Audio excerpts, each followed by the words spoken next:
Right. Hello, people from Jeju Island, South Korea. This is my view from my pension, aka apartment here.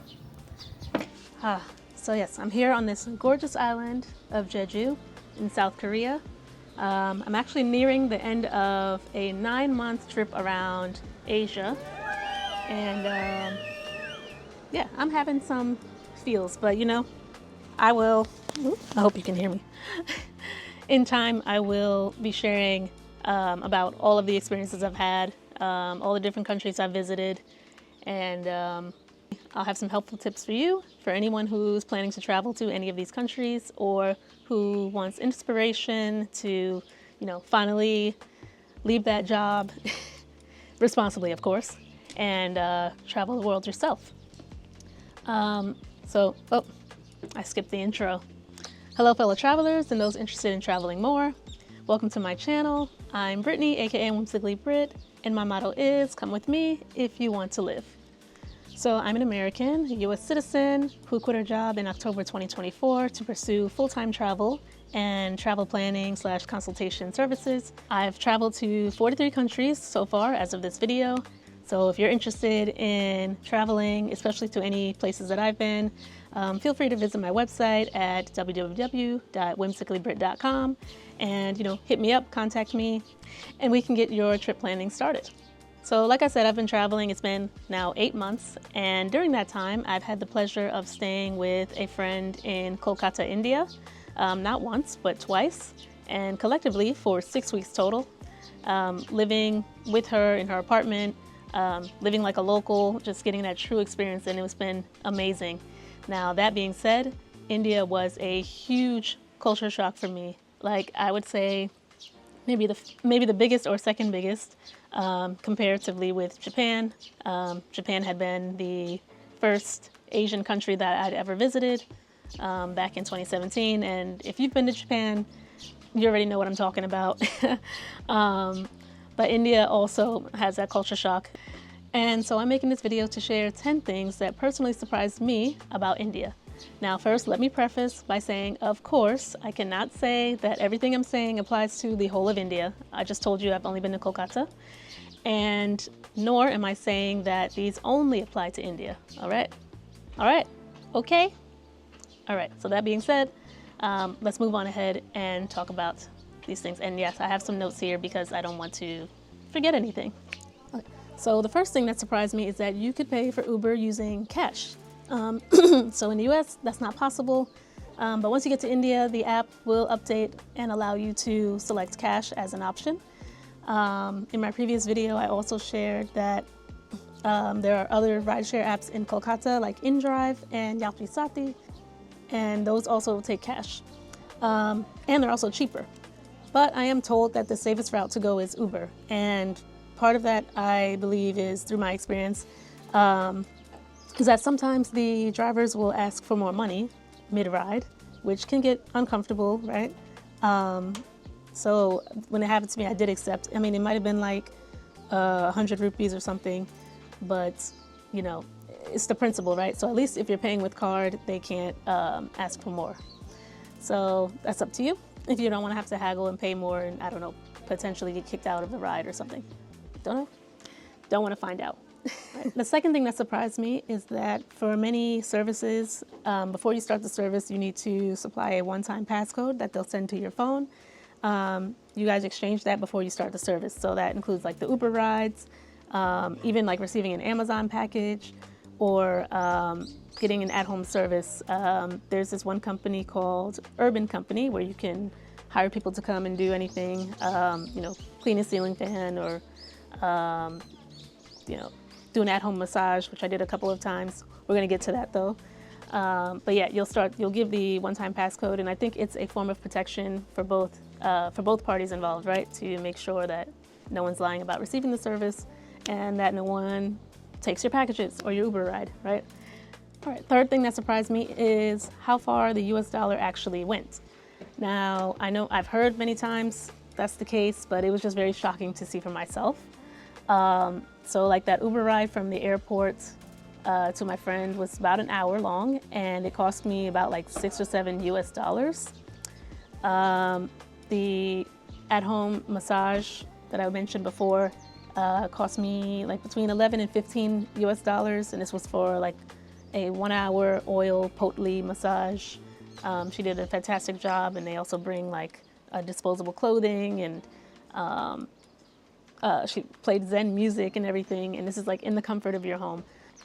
I took a yoga class for $3, and actually the gym membership was about $15 for the month, which my friend told me they overcharged me because I'm a foreigner, but you know, what can I do, right? And I got beautiful kurtis for about $6 each. I got a sari top altered for like 50 cents US, and this is the biggest part. So during my trip, I broke my Ray-Bans, like the arm of the glasses. This is not the Ray-Ban, because it's actually still with my friend in India. So I broke the arm of the Ray-Ban, not at the hinge, but like just here, whatever. It's a metal wire. So I wanted to get it fixed when I was in Australia, and they wanted like $70 US. And I said, heck no, I know I can get this done in India for cheaper. But I got it done for, get this, 50 cents. And they soldered that together. It may not look perfect, you know, you see the little burn mark on it. Who cares? It's like, who cares? You know, I think it's worth a $69.50 savings, okay? So, yeah, you can't beat that in India. But I will say that I often struggled with like wanting to contribute more to the locals, but you know, I was kind of discouraged from doing that. Obviously, I did leave like a little more money for my friends' maids, and you know, I tried here and there, but you have to be, it's a touchy topic, right? You have to be careful about how you spend money, and especially in touristy areas, because you might boost the cost of living for people in those areas. I mean, that being said, Kolkata is not a widely visited tourist area at all. In fact, I think I saw maybe like 5 other tourists my entire time, like the entire 6 weeks I've been there. Okay, the fourth thing that surprised me was that there were no outside shoes allowed in the gym, or rather, you have to bring shoes that you don't use outside, right? So India, like a lot of places in Asia, you know, you have to take your shoes off when you go inside of places. And the gym was no exception. I often saw people working out barefoot, or again, you can carry your shoes, which I did, my friend and I did. So I just don't feel comfortable lifting weights without shoes on my feet.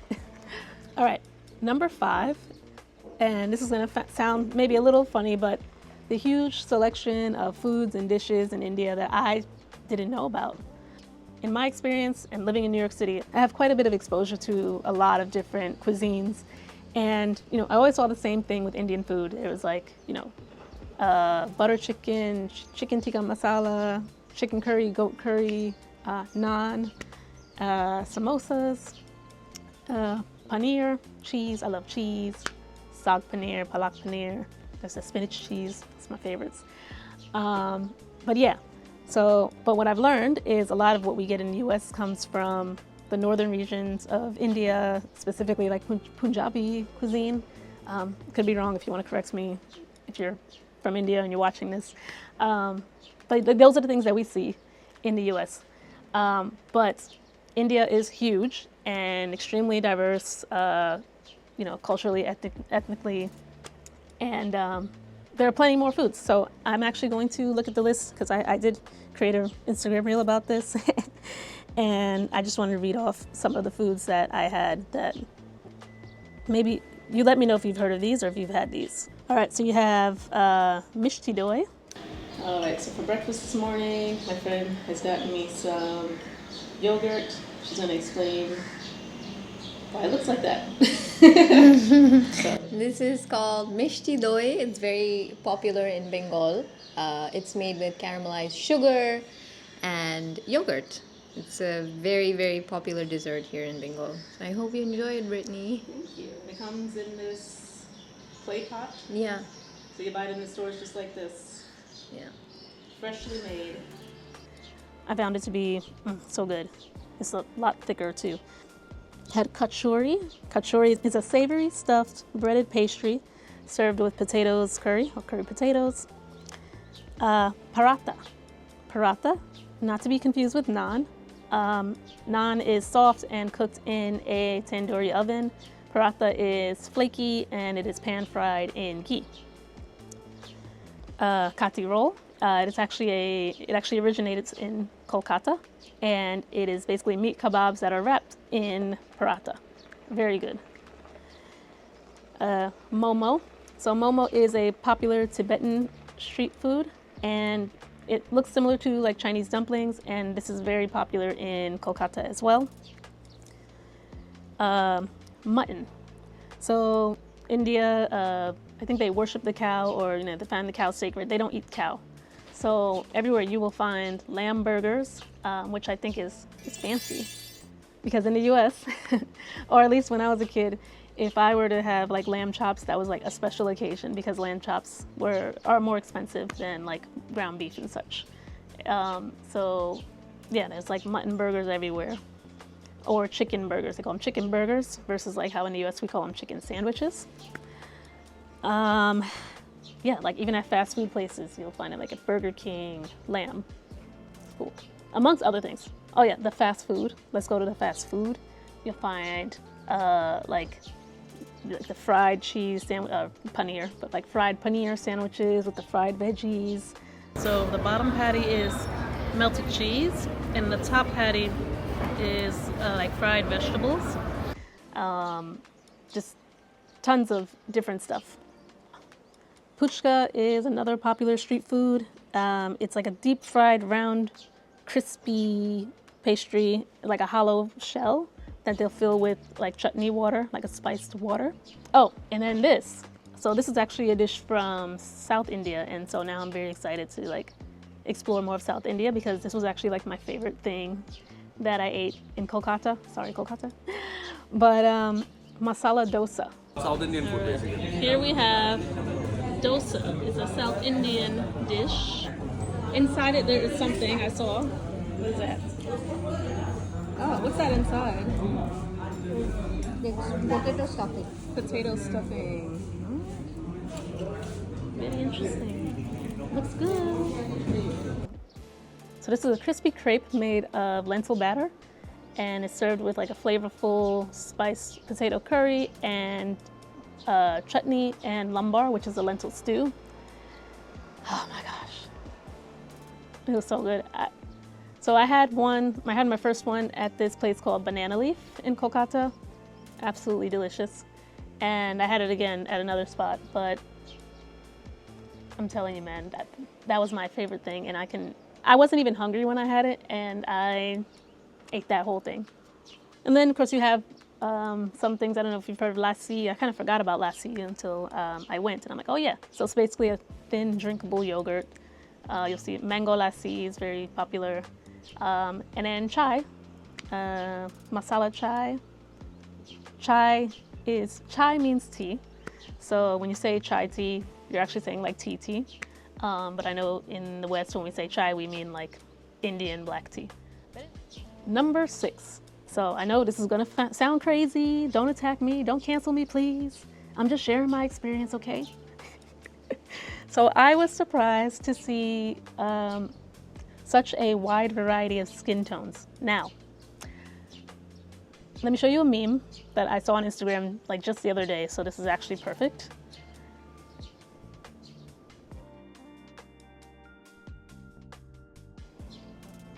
And I think it's totally true. Now, and even like looking at big Bollywood, Hollywood actors. So I have not watched any Bollywood movies, I'm sorry. And like the biggest actress I know is like Priyanka Chopra, who maybe is like my skin tone or a little lighter. Even my friend in India is a little lighter than me. And I thought that's considered light. But I was on the plane and I sat next to this woman, and I didn't see her face or anything. I just saw her arm, and I'm like, oh, there's another foreigner here, and I'm sitting right next to them. That's crazy. And then she starts speaking Hindi or Bengali, and I'm like, oh, she's Indian, or maybe she's half and like half white. I don't know. And no, my friend confirmed there are a lot of people who are like that shade, like what we see in the West as white people. They're that fair. And then sure enough, when I was in Kolkata, I started to notice like little sprinkles of them throughout Kolkata. But in general, yeah, I really didn't expect anybody like lighter than my friend. And I know I've definitely seen Indians, like much darker Indians, you know, like black people as dark as we are, or darker than me. All right, number 7. So this is gonna be funny too. I was surprised that I stood out so much. Why? Because of what I just told you, right? I'm like, look, you know, I think I can get away with, I look kind of Indian, you know, like if you don't like really stare at me. But I definitely got stared at more than I ever have in my entire life. In fact, most places I've traveled, I've never been stared at. Not even in Japan, which was like my first Asian country. Nobody cared, really. They cared more about my cousin and her friend, I think because they're like darker skin and they had braids. So I do think like in India, I also had braids and they were a reddish color at the time as well. So maybe that stood out, even though, you know, I used to wear it like in a bun because it was really hot out. And maybe that, what's that red blob on your head? And I used to get a lot of questions. Well, actually my friend used to get a lot of questions because they would speak to her in Hindi or Bengali and ask her about my hair and how I did it.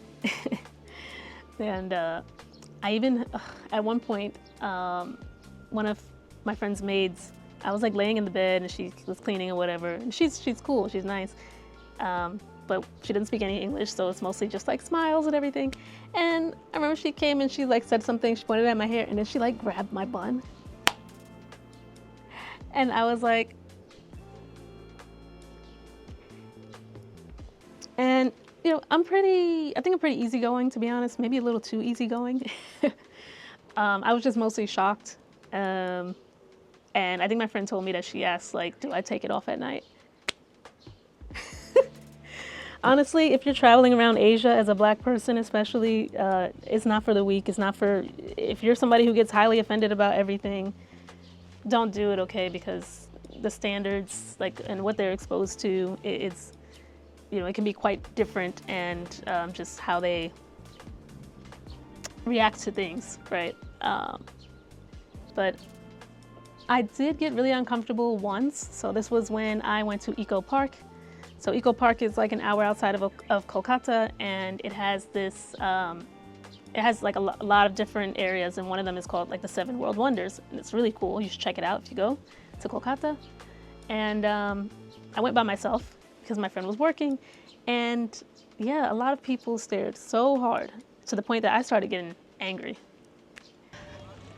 You know, I've never been stared at more in my entire life. In fact, I've never really been stared at in my entire life. Like anywhere I go, even Japan, I've never been like really stared at.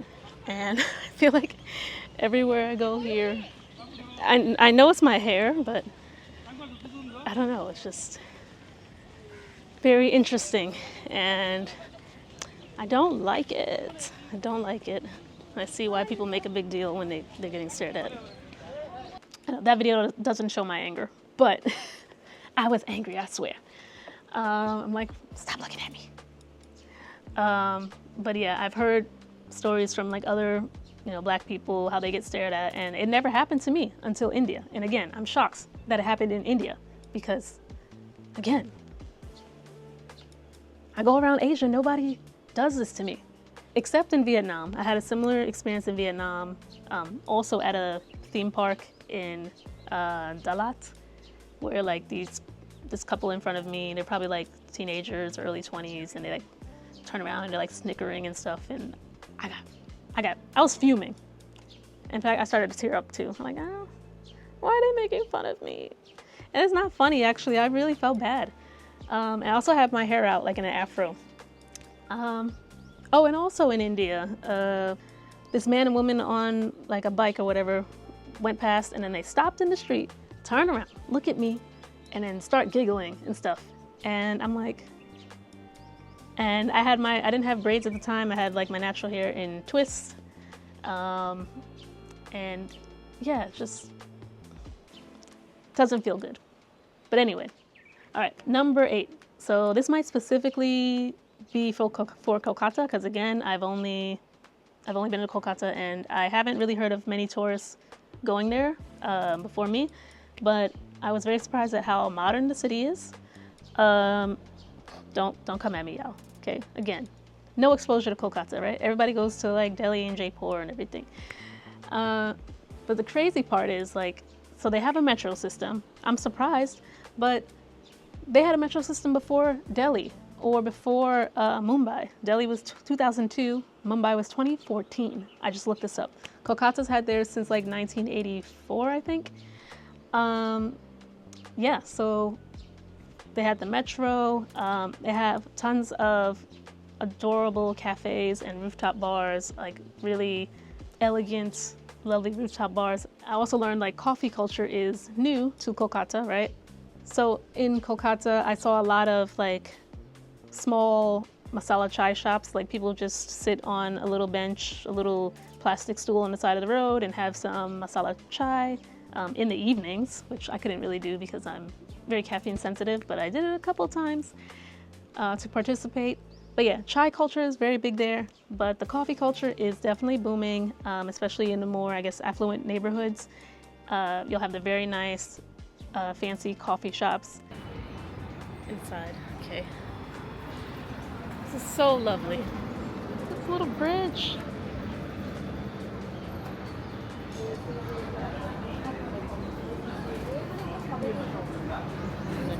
What's that?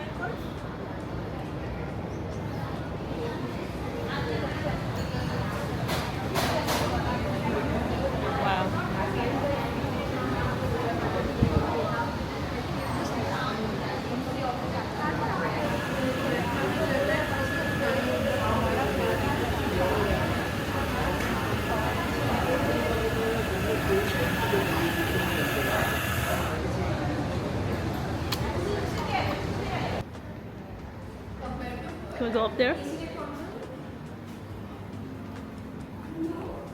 It's a bookstore slash coffee shop.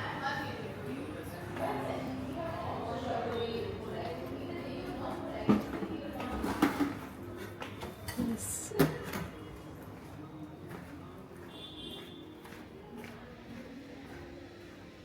The rooftop bars, again, I don't think Indian people drink so much, but there were a lot of rooftop bars. And in a lot of places you can get mojitos, like virgin mojitos.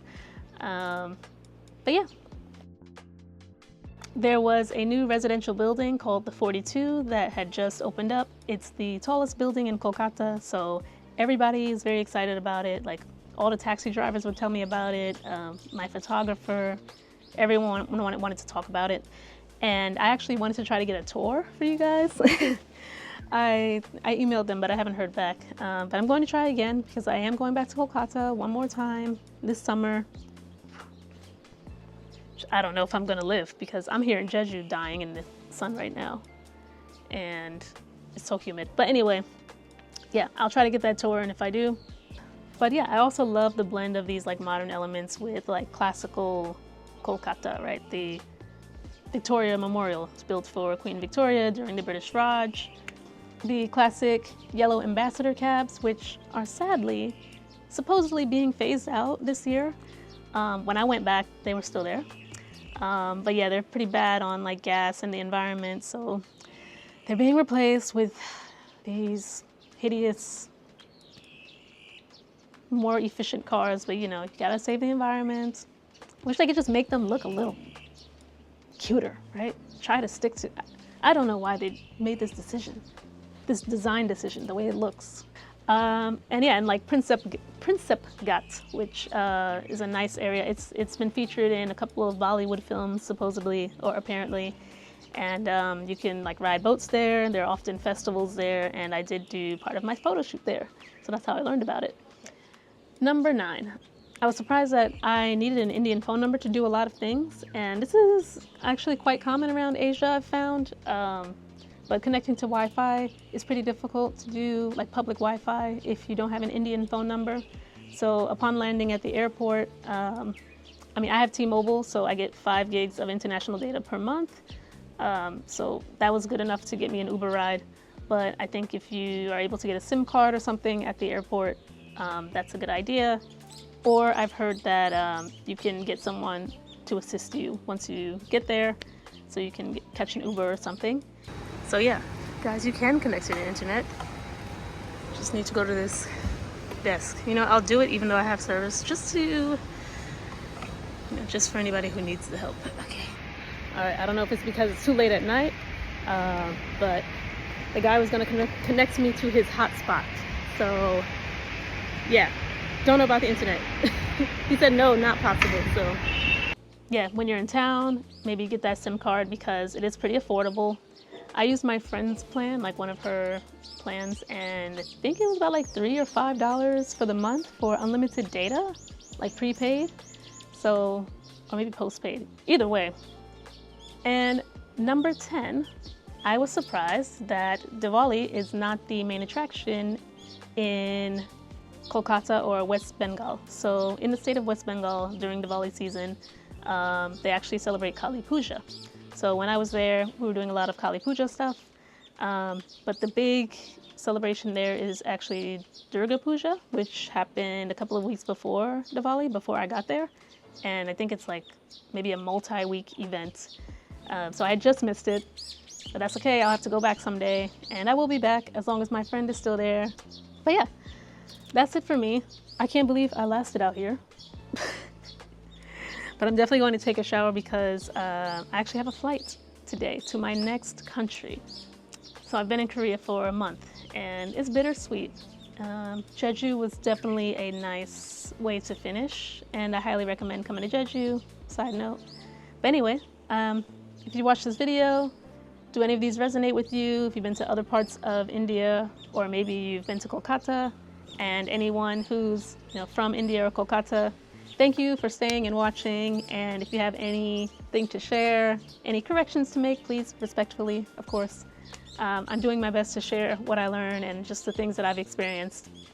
Anyway, thank you for watching, and I hope to see you in the next video.